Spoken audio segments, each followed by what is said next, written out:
Исәнмесез, хөрмәтле коллегалар.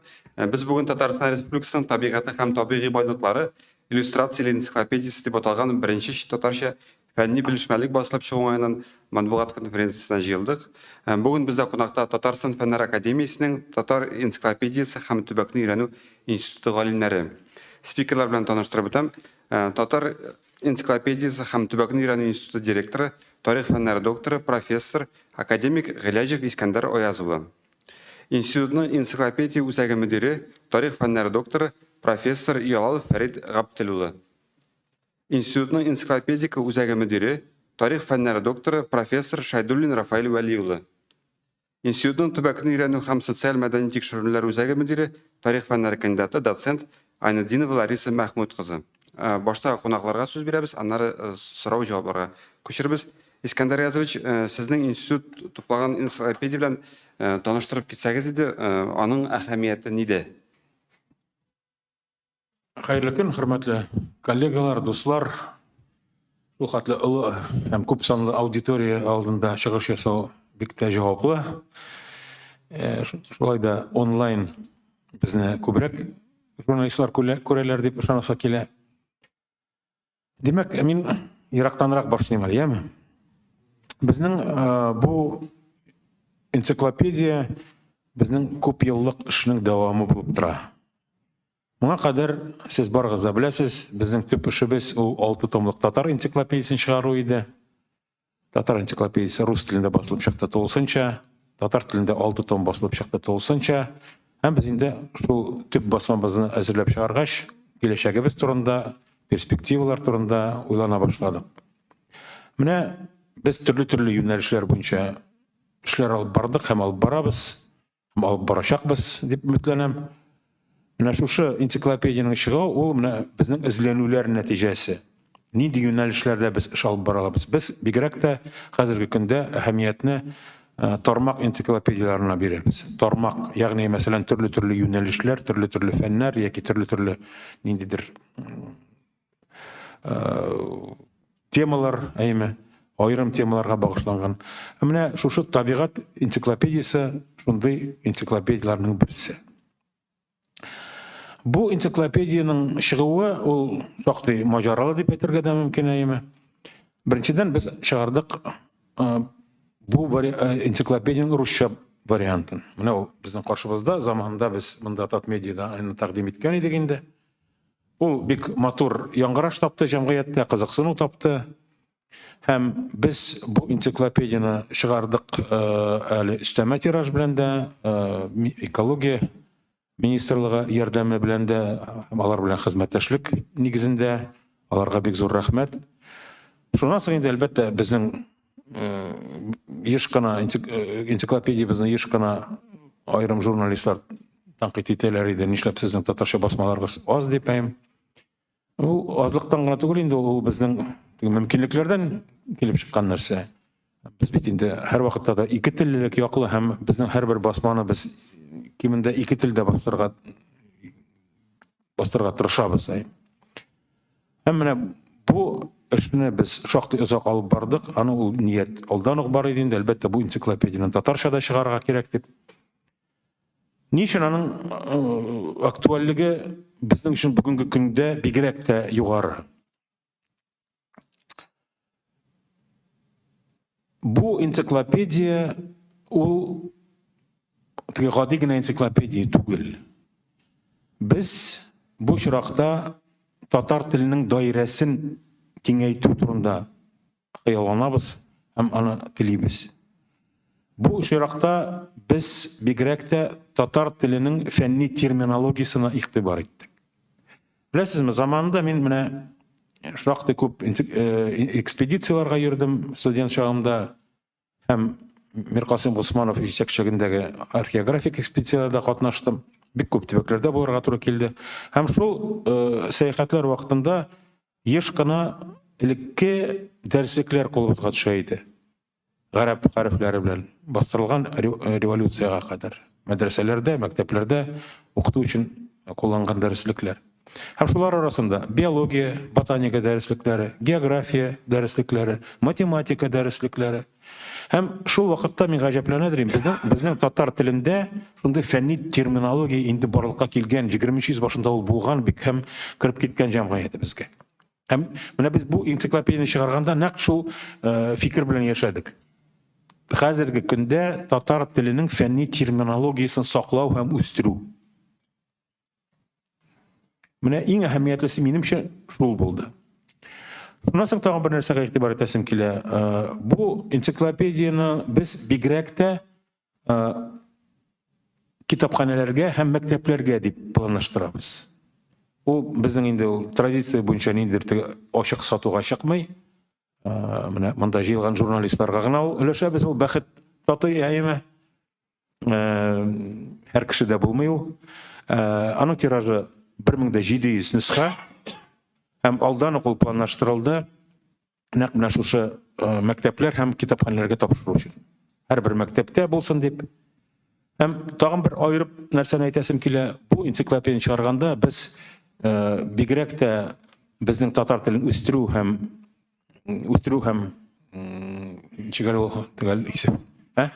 саклау һәм үстерү мәсьәләләре комиссиясе ярдәм белән эш иттек. Шуңа күрә мин монда аның җитәкчесе Марат Лотыфулла Әхмәтовка олы рәхмәтемне белдерәм.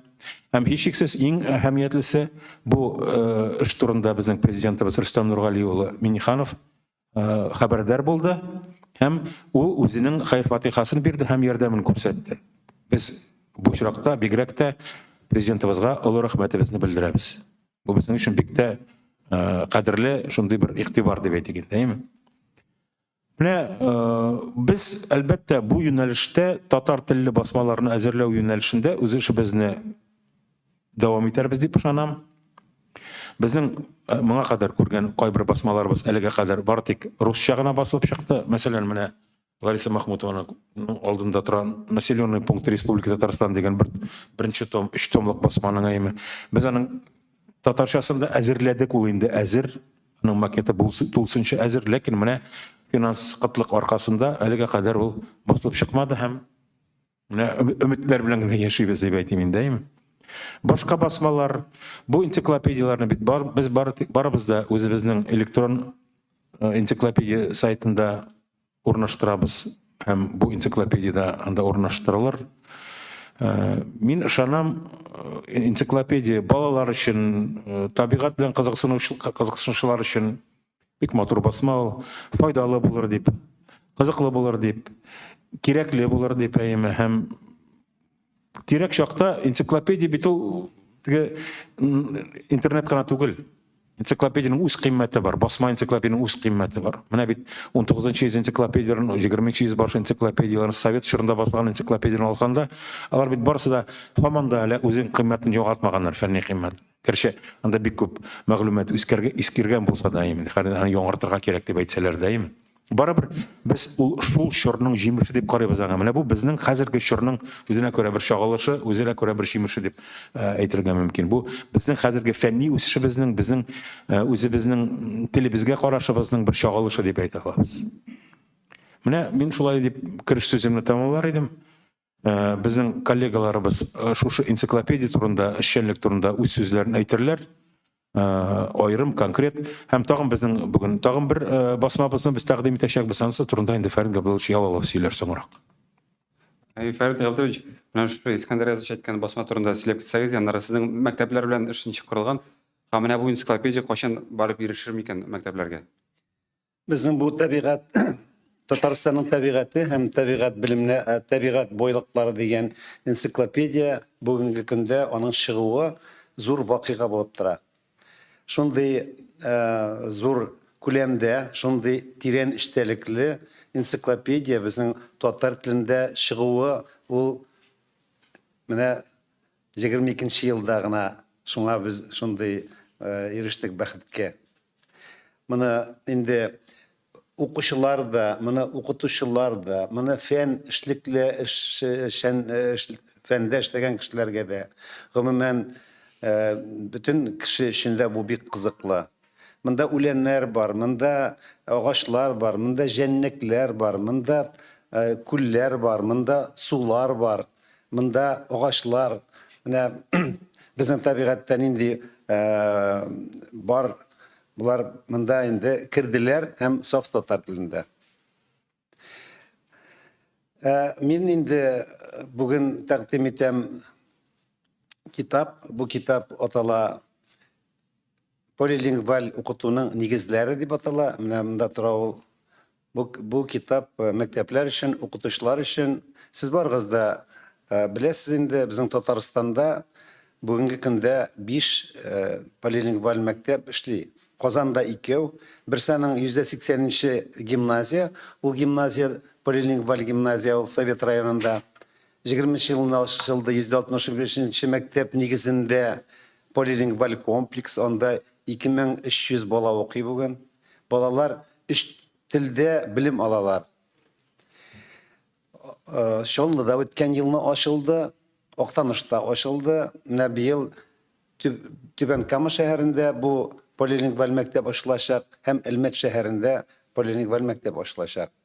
Бу китаплар инде Мәгариф министрлыгы, безнең республиканың Мәгариф министрлыгы бу мәктәпләргә аны таратты. Аның тиражы зур түгел, 500 дәнә генә ул. Шулай булса да инде беренче эшләп эшне башлар өчен бу китап нигез булып тора. Шуңа күрә ул китап безнең Татар энциклопедиясының онлайн порталы бар. Шушы порталның «Наши издания» дигән өлешендә ул уңякта, оста менә аны карасагыз, порталны күренеп тора «Наши издания».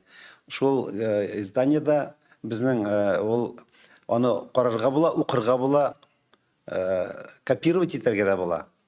Менә шундый анда мөмкинлек бар. Менә шулай итеп, бу китапта ике генә сүз әйтәм. Безнең бит Россия күләмендә bütün мәктәпләрдә бер телдә укыту, рус телендә. Татарстанда 2 телдә укыту бара, күп еллар инде. Башкортстанда 2 телдә укыту бара. Менә 20-нче елда Минтимер Шарипович Шәймиевның инициативасы буенча полилингваль мәктәпләр төзү башланды һәм шушы полилингваль мәктәпләр бүген көндә эшлиләр. Бу полилингваль мәктәпләрдә балалар укыйлар, укытучылар эшлиләр. Менә ул шулар өчен бу китап. Рахмат, бик зур. Рафил Валерьевич, менә тәрҗемә үзенчәлекләр турында сөйлим дигәнегез. Лариса Инграчетин. Шулаймы, ярар. Лариса Махмудовна, сөз сезгә берле. Мне рушайн да силермен, потому что, ну, чтобы уж без этих, без проблем. Бәйләнмәгез, пожалуйста, Лариса Махмутовна, татарча сөйләмисең диде. Аңлыйсыз бит инде. Сахалинда туып үскән. Сахалинда туып үскән кеше ул. Урыслар арасында. Я вот продолжу мысли Искандера Аязовича по поводу природы, природных ресурсов. Это действительно для нас большое достижение. После выхода 6-томной энциклопедии, татарской энциклопедии на 2 языках, это действительно наше новое достижение, на мой взгляд, сделать не просто энциклопедию, то есть мы несколько энциклопедий одновременно делаем, то есть вот населенные пункты, на мой взгляд, тоже будет, конечно, большим достижением, когда все 3 тома, они почти готовы, то есть когда мы завершим. Но сделать энциклопедию по естественному направлению, действительно, где терминология на татарском языке на сегодняшний день очень, ну, скажем так, вызывает вопросы, где-то споров много возникало. То есть работа была действительно тяжелая, и она, в принципе, даже не последняя, вот 3 года велась, да, она уже до этого велась, когда 6-томник разрабатывали, это уже как бы завершающий этап работы над терминологией вот, на татарском языке. Энциклопедия действительно уникальная, потому что в ней представлено около 2000 статей. Это, в принципе, на сегодняшний день все изобилие природы и природных ресурсов, которые мы имеем. Здесь более 500 статей о растительном мире нашей республики, более 500 статей о животных. Здесь около 200 статей по геологии и природным полезным ископаемым. Здесь все особо охраняемые природные, значит, территории, которые есть в республике. Здесь более 500 статей по водным объектам. То есть на самом деле настолько, скажем, скажем так, систематизированной, комплексной работы на сегодняшний день в республике больше нет. Да и, в принципе, в соседних регионах такого рода энциклопедий тоже нет. Тем более на двух языках сразу, и на русском языке, и на татарском языке. На русском языке действительно энциклопедия вызвала очень большой отклик, и уже несколько лет подряд, то есть вот Министерство экологии постоянно переиздает эту книгу. То есть на русский вариант большой спрос. Я думаю, что на татарский вариант будет не меньший спрос, тем более, что мы сегодня действительно проводим большую работу по развитию полилингвального образования, по развитию татарского языка. И вот такие издания, я думаю, и это не последнее наше издание на татарском языке, энциклопедическое, будут вносить очень большой вклад именно в развитие татарского языка, но и вообще науки. То есть на сегодняшний день что такое энциклопедия? Энциклопедия – это книга, которая вбирает в себя все многообразие знаний и тот научный уровень, который достигла наука на сегодняшний день. То есть мы здесь представили все достижения научные, которые достигнуты в естественном научном направлении. Над книгой принимали участие ведущие ученые республики. Здесь и ученые Казанского государственного университета федерального, здесь и сотрудники Академии наук, институтов Академии наук, в том числе у нас есть Институт экологии и природных ресурсов. Здесь и ЦНИ, ГеоУниРУ, и Волжско-Камский заповедник. То есть мы вобрали, в принципе, самых лучших ведущих ученых, которые смогли вот работать над этой энциклопедией. Действительно, большую роль, на мой взгляд, в этой энциклопедии играет иллюстративный материал. То есть мы ориентируемся в том числе в большую часть на детей. То есть восприятие сегодня, вы сами понимаете, да, то есть визуализация. Всем хочется не просто прочитать, а именно увидеть тот объект, о котором читаешь. Поэтому в этой книге более 1000 иллюстраций. Часть из них сделана по заказу института. Это рисунки оригинальные, которые подготовлены художником Булатовым по нашему заказу. То есть это в основном иллюстрации по животному миру и по растительному миру. Здесь оригинальные карты, которые подготовлены нашим институтом, почвенные карты. То есть все эти карты, все эти схемы сделаны тоже нашими сотрудниками или по заказу нашего института. Значит, сама энциклопедия, вот если на русском языке она классическая, имеет, например, сокращение, то на татарском языке она отличается тем, что, во-первых, мы ее дополнили, то есть она отличается большим объемом по сравнению с русским вариантом. То есть мы доработали некоторые моменты, которые посчитали, что в русском варианте не совсем были отражены окончательно. И, конечно же, мы в татарском варианте не делали сокращений, чтобы это издание, то есть на татарском языке, вы сами понимаете, научная терминология читается куда более сложнее, понимание не всегда достигается вот в сокращениях. Вот к шеститомнику у нас иногда бывают претензии именно из-за того, что очень много сокращений на татарском языке и не всегда понятно. То есть действительно, если на русском языке это как бы более принятые сокращения, то на татарском языке иногда это вызывает сложности. Ну и, конечно же, так как татарская терминология вызывает иногда сложности, мы снабдили наше издание указателем на 3 языках, то есть это оригинальное название на русском языке обязательно, на татарском языке и на латинском языке.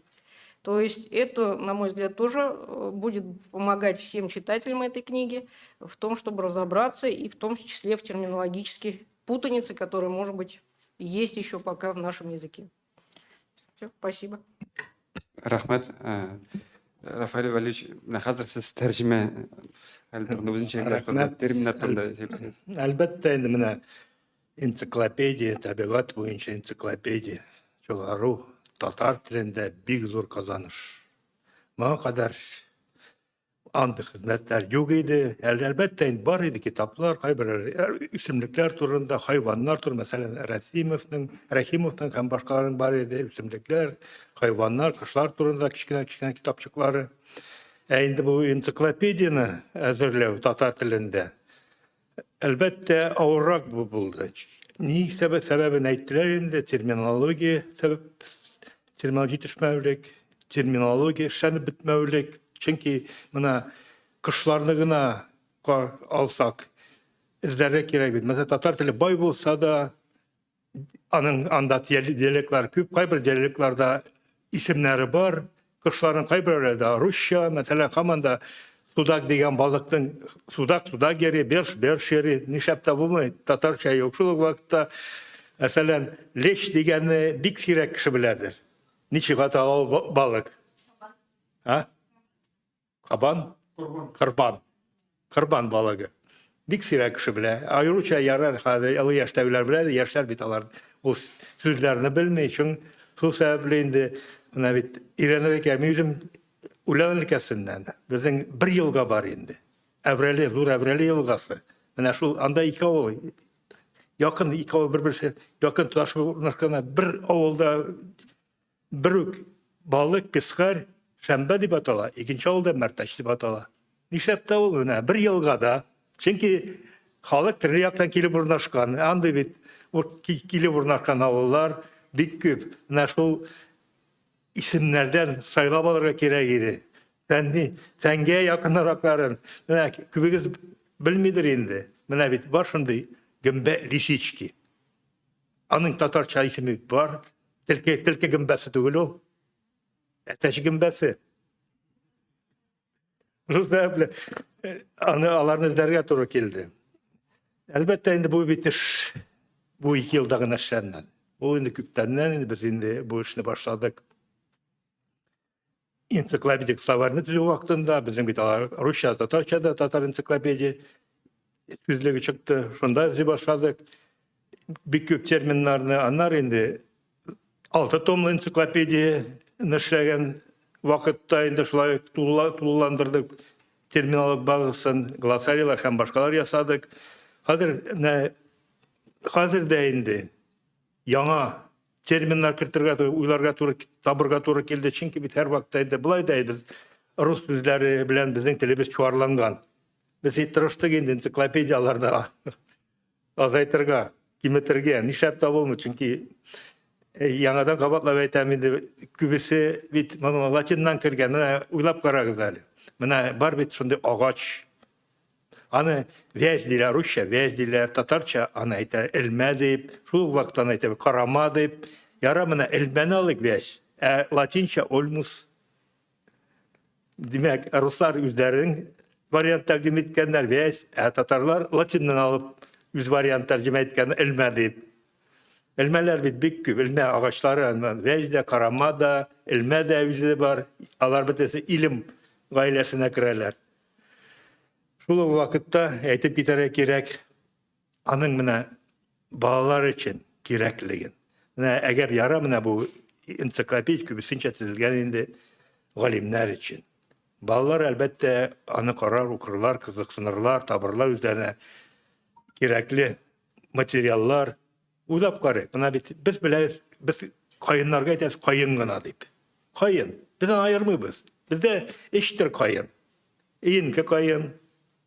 Бедрәле кайын, һәм табыр кайын бар, кәрле кайын. Әле 4-нчесе дә бар, ансы язылмаган, әле менә нидә, Әрки районында бар, Чуваш, Кичуи дигән авыл, анда үзенчә бер кайын үсә, ул реликтовый кайын, бердән-бер, табигать истәлеге, ансы да бар. Менә нәрсә әйтәсем килә, менә без бит сөйлибез, татар телен саклап калу, татар телен үстерү.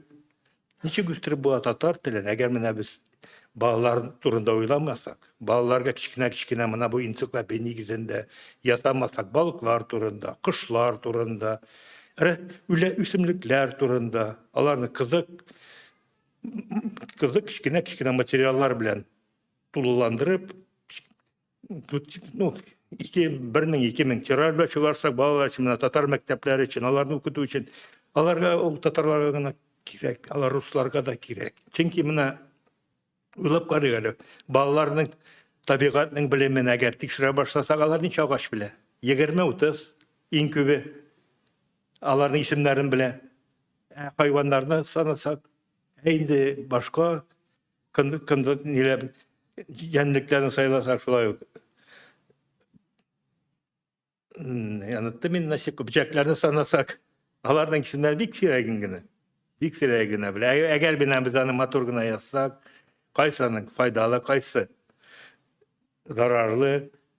No elbette indi kübüsü gimbellerini bile. Gimbellerini ayırıyor. Çünkü onların ağulusu var, aşağı yaraklısı var. Şunu şu gimbellerini kübüsü balalar bile. Çünkü onların etileri, enileri yarata gimbe diyorlar. Onlarda türlü rizaklar pişiriyor. Şul sebeple indi alar gimbellerini kübrek bileler. Cileklerinin bir nişetirin bileler. Eğer binde bağlar turunda oylasak, Tatar tili turunda oylasak, elbette bu kitapını kichkine kitaplar, kichkine kitapçıklar yasap, alarını mekteplerge taratırga gerek. Şul sebeple şu vakitte indi Tatar bağların tabiat yagına hürmeti üsergene tabiat yagına tügel, şulay üzerine tuğan yaklarına da, tuğan tillerine de alarının interesleri üser deyip uylayım. Rahmet. Rahmat eşlik. Рафаэль Валерьевич бек зор оптимист жамағат. Неше ағаш біле дейді балалар қазіргі күнде? 20 білелер ме екен санап қарағызар, сұрап қарағызар балалардан. 5-6 білелер. Ярамин оптимист. Молодец, Рафаэль Валерьевич, оптимист кіші. Жоқ, мен орысшасын да айтам беді, орысша да білмейлер алыр. Шуңа көрі міне пропаганда дегені, фәнни пропаганда деген нәрсе бар. Мен татарлар турында ғана айтты. Rahmat eşlikli şagirdleriniz için.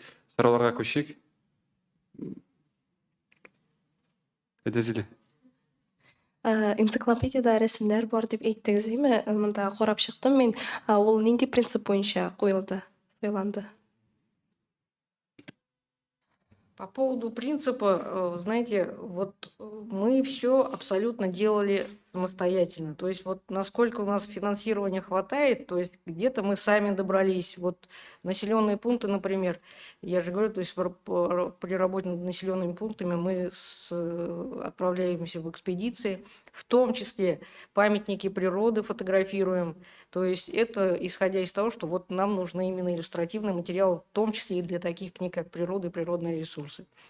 Рисунки, которые мы заказали, ну, то есть, ну, не все, во-первых, не все и вошли, которые у нас были подготовлены, но иллюстративный материал в том числе и от дизайна зависел, то есть насколько это возможно, то есть перегружать иллюстрациями тоже мы не можем, но и насколько возможно, то есть животных, например, в реальном мире сфотографировать, вы сами понимаете, почти невозможно, поэтому, ну, обычно там байбак какой-нибудь по пути встретится, да, но чтобы там лося сфотографировать или там орлана, это, сами понимаете, да, качество, ну, у нас нет таких возможностей.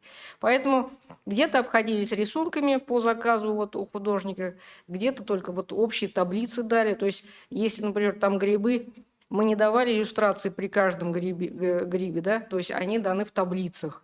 Рыбы то же самое, они не даны пристатейно, они даны в таблицах, отдельные животные. То есть хочу сказать, где-то мы обходились тем, что вот создавали такие сдвоенные, значит, иллюстративные таблицы, чтобы объединить и виды, и, значит, различные направления. То есть если это касается рыб, вот растительности некоторые. Но общие виды, памятники природы, это в основном наши фотографии. То есть это то, что сделано в процессе экспедиции. Төп принцип өзіміздікі болсын. Çünkü интернеттен іздей бастасаң, аның қимметі жоғала. Авторское право, автор құқығы деген нәрсе де бар. Өзіміздікі болғанда енді біз тыныш. Сыйфат үшін де, башқа нелер, нишкәліклер үшін де. В цифровом мире, но, к сожалению, нет еще фотографий всех растений, всех животных. И из-за этого, ну, понятно, животных не сфотографируешь, но растения можно сфотографировать. Татар, яры татарчада, русчада ебет. Her hayvanı фотография төшереп булмый. Чөнки алар бер урында басып тормыйлар. Алар без кеше басып тора алабыз, төрле позада, төрле чарайны йөзебезне төрлечә күрсәтә алабыз, күзләребезне ачабыз, мотор айтабыз, хайваннар алай андый мөмкинлекләр безгә бирмиләр. Әлбәттә, kulaklarını, üsümlüklerini, çiçeklerini hem başka düşürüp bula. Lakin onun için vakit gerek, akça gerek, hem tilek gerek. Elbette indalarını ensiklopediyaya kırtığı için elbette buna elbette ensiklopediya salganda anda bir küp ülemlerini nide mahsus düşürdüler. Biz alarının fondu bilen faydalandık, kaybır ülemlerini bir az bildik anda. Bunun için siz etmeyin. Çünkü eğer anda bizim üsümlükler küprek kirgen, resimler her üsümlükke birilmeyen. Ama siz elbette anlıyorsunuz. Çünkü kübüsünün bilimi, biz yarar tarihçi, tabiat bilimine, tabiat bilimi boyunca galimler de kübüsü mengnegen, izlegen, üsümlüklerini, cenliklerini bilmiyorlar. Rahmet. Tamam, bir sorum var. Emine Kızıl Kitap'a kiritilgen üsümlükler mında da var mı? Nindi unikal üsümlükler mesela kiritildi? У нас повторений, конечно, стопроцентного с Красной книгой нет, но все растения мы в основном виды представляли. То есть вы понимаете, что если у нас представлено более 500 статей о растительном мире, это же не значит, что у нас в природе столько, да, то есть в природе у нас тысячи на самом деле видов, и поэтому все виды дать невозможно. Мы даем только вот самые основные, ведущие, да, около 500 видов. Ну и вот, соответственно, в красные книги, которые они вошли, у нас отслеживается, то есть у нас несколько красных книг, то есть мы прям там писали, что вошло в красную книгу, а, например, какие-то виды, ну, например, вид восстанавливается, такое тоже в природе бывает, да, то есть вид восстанавливается, и из последней красной книги, например, некоторые виды были уже исключены. Мы просто отмечали, что этот вид исключен из красной книги. А так, в основном, все редкие растения, которые у нас есть, они представлены, и виды животных, все есть. И с указанием, если это есть в красной книге, это все указано. То есть у нас, например, черепахи болотные водятся. То есть у нас иногда, когда спрашивают, что вот никто не верит, что водятся черепахи. А на самом деле в природе Татарстана есть болотные черепахи. Они в Красную книгу занесены. Да. Что? Мында балалар турында айттык. Менә бу энциклопедия сез үзегез өчен бик кызык, моңа кадәр белмәгән нәрсәләрне таба аласыз. Бу бик кызык, чөнки моны бөтенесе бер җирдә тупланган. Бу бик менә шунысы белән әһәмиятле тагын. Рахмет, тагын сораулар бармы? Идел яшьләр журналист Альбиназ Шайхалова. Бик дулкынланам, үзем энциклопедия чыгарган хәтле шундый шатланам. Менә әле 4 көн элек кенә бер ата-аналар ана кеше язган идегә инде, алар бәлки киләчәктә сезгә менә шушындый матур фотолар белән үсемлекләр турында энциклопедия чыгару насыйп булса, бик шат булыр идем дигән уй туды дип әйткән иде. Ул бик шатланыр дип уйлыйм. Бүген үк хәбәр итәчәкмен әлеге ана кешегә. Һәм инде мин бераз киләчәккә карабрак бер соравым бар иде. Сорау да түгел инде, ул тәкъдим форматында. Мин үзем белемем буенча биолог. Һәм инде гыйлем, фән һәм мәгърифәт үзәге турында бәлки кайберләрегез беләдер дә. Без шунда инде энтузиастлар төркеме 100 ел элек мәсәлән язылган шул ук анатомия китапларын, биология китапларын, география китапларын гарәп имләсеннән кириллицага күчерү белән шөгыльләнәбез. Бу инде шундый волонтерлык форматында дияргә инде. Менә безнең әле күптән түгел анатомия буенча әзерләнде, әмма инде аны безнең бастырырга мөмкинлекләребез юк. Ул безнең китап әзер, 80 биттән тора инде кириллицага күчерелгән. Һәм шулай ук география буенча, ул география китабы дип язылган. Онысы инде безнең электрон китап форматында тәкъдим ителде. Бәлки безгә менә шул Искәндәр абый әйтеп узган иде бит инде.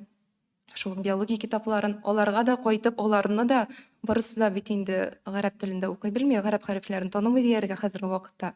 Бик сирәк андый кешеләр. Бәлки аларны да ничектер киләчәктә киң җәмәгатьчелеккә дә тәкъдим итеп булыр иде. Рәхмәт. Бу бик кызык фикер, бик дөрес фикер, чөнки чыннан да ул бит күрсәтә безнең традиция барлыгын, әйме. Менә элек бездә шушындый басмалар булган. Менә без үзебез аларга бәлки игътибарда багышлап игътибар биреп бетермибездер.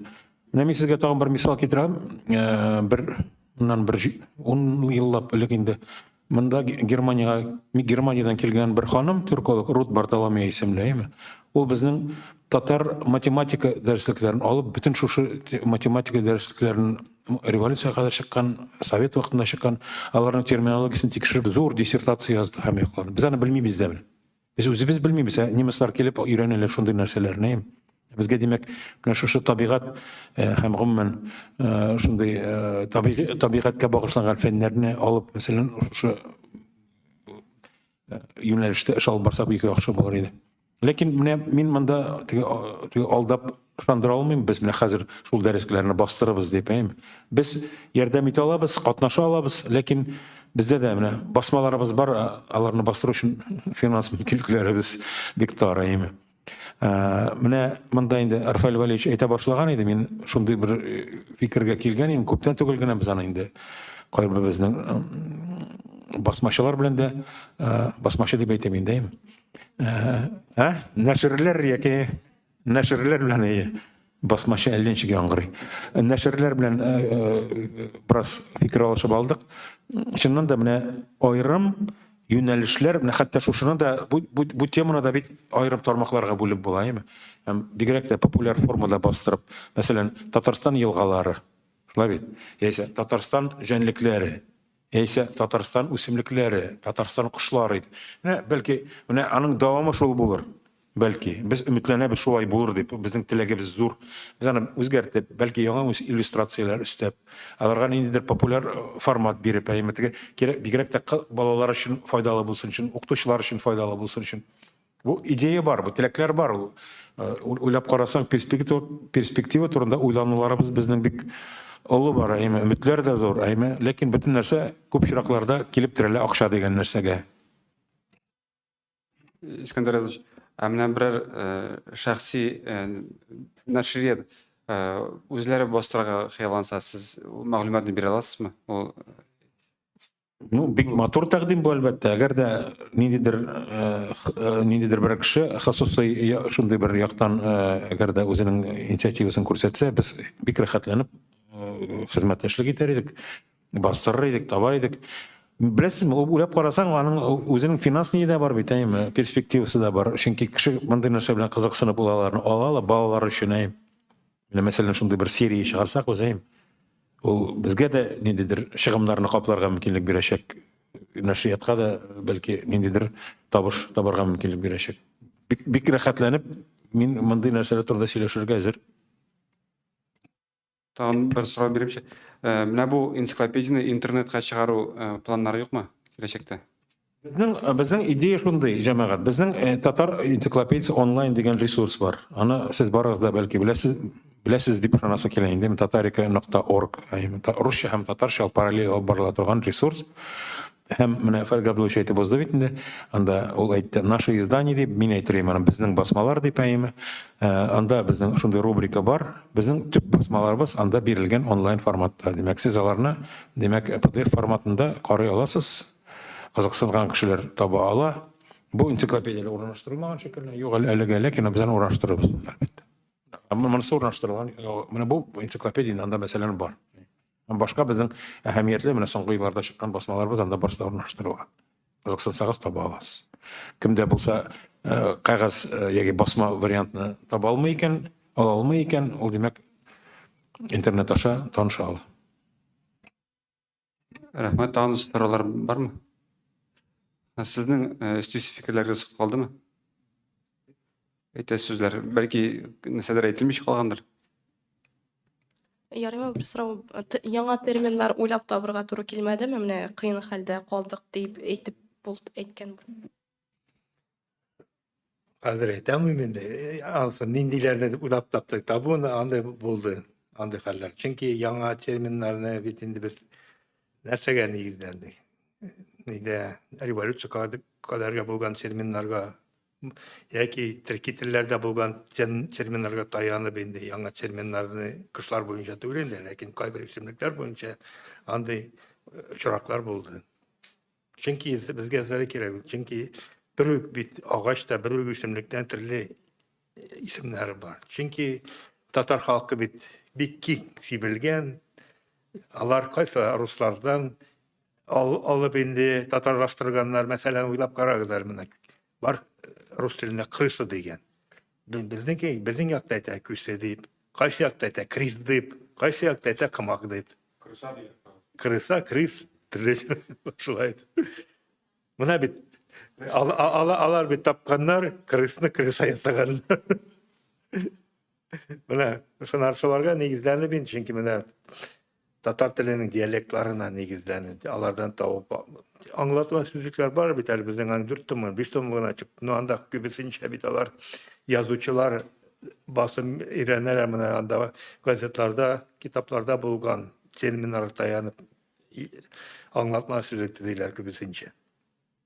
Бит әгәр менә Бұрын бит алар укысалар да хәзерге чор китапларын укылар инде. Ярай 20-нче чор дип, ну бит әле революциягә кадәр 18-нче, 19-нче, 20-нче баш йөзләр терминнары, 20-нче баш йөзләр терминнарында бит бик күп. Аларны өйрәнергә кирәк, ләкин бит үзегез беләсез, гуманитарийга караш башкача. Миндә дә бер сорау бар инде. Атом коралларын ясамыйбыз, башкасын эшләмибез, без шөгыльләнәбез күбесенчә мәктәпләргә, фәнни оешмаларга һәм башка төрле әсбаплар әзерләү, справочниклар күбесенчә. Белешмәлекләр әзерләү белән шөгыльләнәбез. Шул вакытта инде андагы безгә катнаш, галимнәр дә катнаша, шул безгә дә бик күп эш алып барырга туры килә, чөнки галимнәргә бит факты аңлатырга кирәк, безнең үзебезнең концепция һәм башка безгә нәрсә кирәк. Алар бит күбесенчә шиләр үз карамагыннан, фәнни карамактан, без энциклопедик карамактан эшлибез. Рәхмәт. Миндә дә бер сорау бар иде. Шәһри Казан, Йолдыз Шарапова, бәлки усалрак та булыр әйме. Чөнки татар мәктәпләре инде бармак белән генә санарлык калганда, татар теле бер генә сәгатькә калып барганда быел шушындый куркыныч та бар дип әйтәләр. Менә бу татар энциклопедиясен әйбәт матур шәп миңа бик ошады. Укучысы булыр микән дип кенә куркам әйме. Чөнки соңга калмадык микән без дип. Беләсезме, бу мин сезнең борчылуыгыз белән ризалашам дип әйтимме, килешәм дип әйтимме.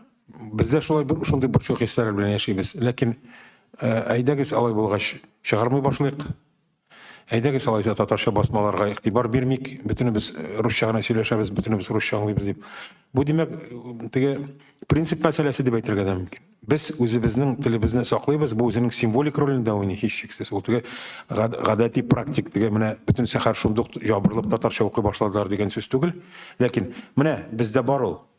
Без шундый халык, бездә энциклопедия бар, безнең фәнебез бар. Безнең фәнни терминологиябез бар дип горурланырга тиешбез, һәм бөтен дөньяга яңгыратырга тиешбез. Ул татарлар өчен генә түгел, ул урыслар өчен дә шундый бер символ булсын. Һәм башка халыклар өчен дә. Һәм башкалар бездән үрнәк алсын дигән өчен дә. Һәм татар балалары да күреп белсеннәр, менә безнең шундый басмалар чыга алабыз без аларны дип белсеннәр һәм горурлансыннар. Ул теге тел өйрәтү өчен генә түгел бит. Уйлап карасаң, аны димәк әһәмиятен киңрәк дип саныйм мин. Рәхмәт. Әйтәсе килә сезнең сорауга, беренчедән менә бу полилингваль мәктәпләргә татар балалары бик күп киләләр. Алар татар телендә өйрәнәләр. Фәннәрне татар телендә укыйлар. Фәннәрне. Һәм рус телен алар беләләр инде, инглиз телендә дә өйрәнәләр. Менә бу бер юл инде безнең татар кешеләрен, татар балаларын шул үч телдә укыту. Икенчесе безнең менә шушы Искәндәр Язович әйтеп китте, татарская энциклопедия онлайн. Бу энциклопедияның мәкаләләре татар телендә дә, рус телендә дә, һәм шушы энциклопедияны көн саен 1,5 кеше ача, 1,5 кеше укый. Менә бу безне ничектә булса юкка эшләмибез икән без моны.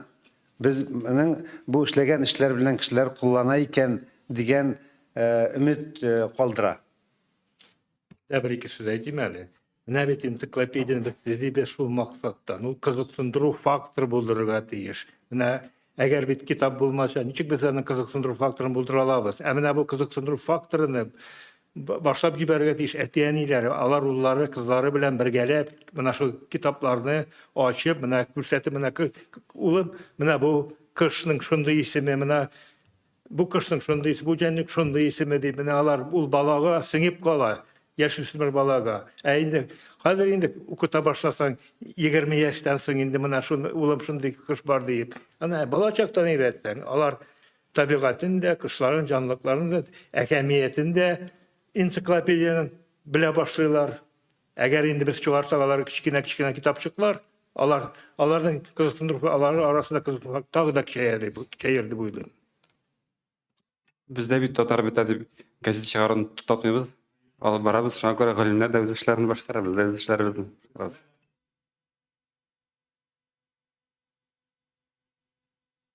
Темалар һәм ниләр, хыяллар күп инде алар. Мин теге сак кына әйтим инде. Әлегә безнең беренче чиратта Татарстан Республикасының торак пунктларын татарча чыгару беренче томын. Менә ул безнең беренче безне борчый торган һәм безнең өчен иң әһәмиятле тема. Чөнки аның русчасы чыкты, татарчасы менә тоткарланып тора. Һәм аның инде уйлап карасаң, реаль 3нче томы да русча әзерләнеп бетә. 2нче томы русчасы тулсынча әзер, 3нче томы әзерләнеп бетә. Димәк, бу басма инде нигездә безнең быел яки киләсе елга 3 томда дөнья күрәчәк русча. Ә менә татарчасы бездән тормаган сәбәпләр аркасында бераз тоткарланып тора. Кызганыч.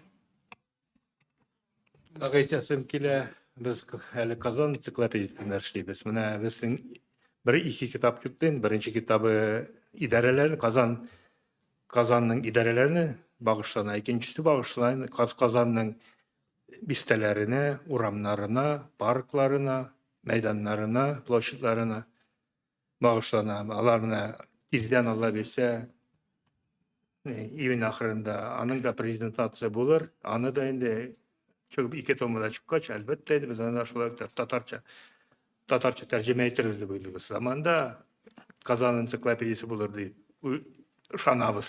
Җәмәгать менә ул сөйли башласаң кызып китәсең бит инде. Менә хыяллар әйткәнемчә күп бит ул. Менә Казан энциклопедиясе бар. Безнең мәсәлән бик зур шундый бер ничек дип әйтик, хыял ул муниципаль энциклопедиялар, әйме? Мәсәлән, һәр бер районга багышланган энциклопедия. Андый эшчәнлек безнең республикада инде алып барылган иде, һәм алып барыла да өлешчә. Ләкин аны ниндидер бер планлы рәвештә башкару ул безнең бик зур хыялыбыз. Һәр бер районның үзенең энциклопедиясе булса, бик тә яхшы булыр иде. Ул безнең шулай зур хыял. Ләкин әйткәнемчә бик күп нәрсәләр, хыяллар теге рус мәкале бар бит, по одежке протягивай ножки дип әйме килеп кайбер нәрсәгә килеп терәлә дә, шуңа туктап кала. Булды, рәхмәт. Тагын бер сорау, соңгы сорау, чөнки без вакыттан уже чыгып барабыз. Безнең бит инде хәзер биология өлкәсендә, мисал өчен, әйдә баручы өлкәләр ул, мәсәлән, генетика, шул ук молекулярная биология, биоинженерия өлкәләре, менә шушы юнәлешләр, өлкәләр яңа энциклопедияда никадәр чагылыш тапты икән? Алар кердеме икән? Да, генетики как таковой, конечно, нет. Экология есть. Генетических видов. То есть у нас здесь даже нету видов, которые мы культивировали. То есть мы все-таки брали дикую природу, и поэтому здесь то, что встречается именно в дикой природе. Ну, да, генетических таких нету выведенных видов и подвидов и так далее. То есть мы пока это не включали. Но в дальнейшем мы растем, мы всегда идем вперед. Я думаю, что в дальнейшем будут следующие издания, в которые, может быть, и войдет. Алар татар энциклопедиясының 7 томында бар. Һәммәсе татарча язылган. Булды, бик зур рәхмәт. Барыгызга да бик иштәлекле әңгәмә, сөйләшү булды. Әгәр дә кемдә сораулар калса, монда килеп аерым сөйләшергә мөмкин. Рәхмәт бик зур. Тамам.